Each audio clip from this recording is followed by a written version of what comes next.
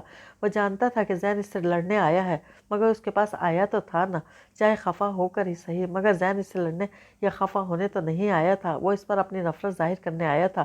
وہ زین کے ذہن میں بجھے نفرت میں ڈوبے لفظوں پر ساکت کھڑا تھا۔ زین اس سے خفا نہیں رہتا تھا، وہ اس سے بدگمان نہیں رہتا تھا، وہ تو مزاجن تلخ نہیں تھا، وہ اس سے نفرت کرتا تھا، شدید نفرت۔ وہ اسے اپنا دشمن سمجھتا تھا، اپنا سب سے بڑا دشمن۔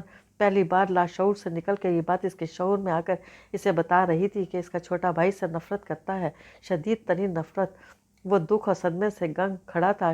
زین اس سے کہہ رہا تھا کہ اس کی خوشیوں سے حسد کر رہا ہے، اس لیے ام مریم کے خلاف بول رہا ہے۔ اس نے زین کو سچائی بتانے کی کوشش کی تھی، مگر جہاں نفرتوں کو ایسی دھن چھائی تھی، وہاں زین اس کی کوئی بات کیسے سمجھتا ہے؟ وہ اس بدکردار مکار لڑکی کے سحر میں بری طرح گرفتار تھا۔ زین اپنی نفرت کا سارا زہر اگل کر اس کے کمرے سے جا چکا تھا۔ وہ کتنی دیر بالکل سن سا اپنی جگہ پر کھڑا رہا تھا۔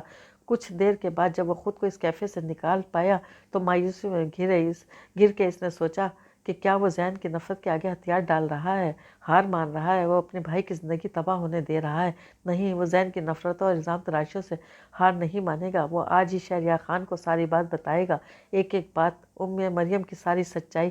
وہ شہریار خان کو ام مریم کا اصل چہرہ دکھا کر ہی دم لے گا۔ وہ اپنے بھائی کی زندگی تباہ نہیں ہونے دے گا۔ وہ زین کا ام مریم کے ساتھ رشتہ ختم کروا کر ہی دم لے گا۔ وہ شہریار خان کو ام مریم کی حقیقت، اس کی گھناؤنی سچائی بتانے کے لیے اپنے کمرے سے نکلا تھا۔ شہریار خان کو تلاش کرتا وہ اسٹڈی میں آ گیا تھا اور وہ وہاں موجود تھے، مگر تنہا نہیں تھے۔ ان کے 3-4 خاص اہم ہم رتبہ دوست بیٹھے تھے۔ ان کے دوستوں سے سلام دعا کر کے وہ واپس پلٹ آیا تھا۔ وہ اب ان کے دوستوں کی واپسی کا انتظار کر رہا تھا۔ امو جان چونکہ زین اور ام مریم کے ساتھ لیونگ روم میں تھی، اس لیے امو جان کے پاس جانے کی وہ کوشش ہی نہیں کر رہا تھا۔ وہ اس گھٹیا لڑکی کی شکل تک دیکھنے کا روادار نہ تھا۔ پڑھائی کا بہانہ کر کے وہ اپنے کمرے میں بند پڑا تھا۔ امو جان زین اور مریم کے ساتھ مستقل کیوں تھیں، یہ جاننے کی اس نے کوشش نہیں کی تھی۔ جب فیصلے کے تمام اختیار شہریار خان کے پاس تھے تو پھر یہ بات انہی سے کی جانی چاہیے تھی۔ ان کے دوست سارا دن ان کے ساتھ گزار کر شام میں اس وقت چلے گئے تھے جب ان کے اپنے جرمن دوست کے ہاں پارٹی میں جانے کا وقت ہونے لگا تھا۔ وہ ان کے دوستوں سے چلے جانے کا سن کر فوراً کمرے سے نکلا تھا۔ شہریار خان اپنے کمرے میں جا رہے تھے۔ سکندر نے انہیں پیچھے سے آواز دی تھی، پاپا۔ شہریار خان نے مڑ کر اسے دیکھا تھا۔ مجھے آپ سے بات کرنی ہے۔ میں واپس آ جاؤں گا، پھر رات میں بات کر لینا۔ یہ لوگ اتنی دیر سے اٹھے ہیں، میں پارٹی میں جانے کے لیے لیٹ ہو گیا ہوں۔ کلائی پر بندھی گھڑی میں وقت دیکھتے وہ اس کی مزید کچھ بات سنے بغیر اپنے کمرے میں چلے گئے۔ وہ مایوسی سے اپنے کمرے میں واپس آ گیا تھا۔ اتنا تو اسے یقین تھا کہ وہ اس کی بات سے سنے بغیر سوئیں گے نہیں۔ اسے پتہ نہیں تھا کہ یہ چند گھنٹوں کا انتظار کبھی نہ ختم ہونے والے انتظار میں تبدیل ہو جائے گا۔ اس کی بات اب مرتے دم تک نہیں سنی جائے گی۔ وہ آج کی پارٹی میں جانے کے لیے کل شام ہی سے منع کر چکا تھا۔ کل شام تک ام مریم کا اصلی اور گھناؤنا روپ اس کے سامنے نہیں آیا تھا۔ اس کے علم میں یہی تھا کہ گھر کے تمام افراد پارٹی میں جا چکے ہیں اور وہ گھر پر اکیلا ہے۔ وہ نہیں جانتا تھا کہ بیماری کا ڈھونگ رچا کر وہ بدکردار لڑکی بھی گھر پر ہی رکی ہوئی تھی۔ نئے سال کا جشن منانے کے لیے شہریار خان نے آج شام سے لے کر کل صبح تک کے لیے گھر کے تمام ملازمین کو بھی چھٹی دے رکھی تھی۔ اپنے حساب سے وہ گھر پر تنہا تھا۔ تب ہی جب اسے لیونگ روم میں کچھ گرنے کی آواز آئی تو وہ بری طرح چونکا۔ وہ فوراً اپنے کمرے سے نکل کر نیچے آیا تھا۔ وہ ام مریم کو لیونگ روم میں کھڑے دیکھ کر حیران بھی ہوا تھا۔